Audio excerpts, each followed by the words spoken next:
बाहर बाबू टंका आनीच नाई बाबू देखुଛନ୍ତି ए वर्ष चाषर अवस्था मते आउ वर्षे समय दियंतु 50,000 टका करज नहीं 6 मास 10,000 टका सुधरे आ वर्षे रहिले सुध केते हम जानिचु जेमिति आपण दया करिवे मोर बा चारा कोन अछि ता माने न जे मु तते 50,000 टका दान कर दे नाही बाबू मु से कथा कहूनी कोन कहू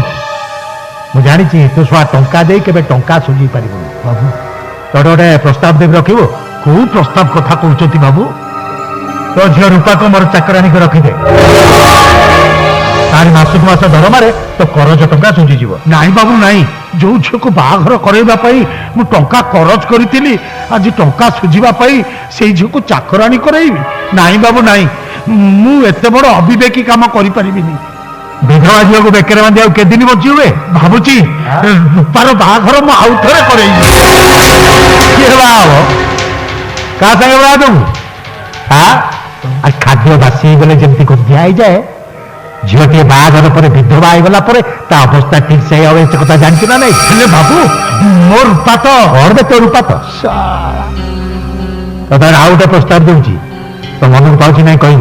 को प्रस्ताव कथा कहउछंती बाबू जो थे तो करज बोझ हटी जीव आ तो झील बोझ हटू हटी जीव को कथा कहउछंती बाबू तो झी रूपा को मोर रखिता को रखिदे तो आकाश बोलू हाँ को गोटे अपसंद कथाटा कहली अरे केवल तो दुख लाघव करने मोर जा इच्छा तो सब मोर रखिता को योग्यता अच्छी तो झीर नाई बाबू मु से कथा कहूनी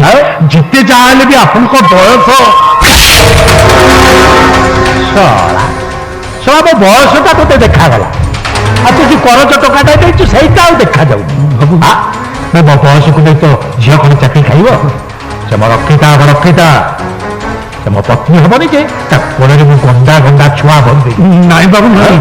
मु रूपा को न पचारि आपन को जवाब दे परिबिनी हाँ तो झील को पचार राजी हम तो भल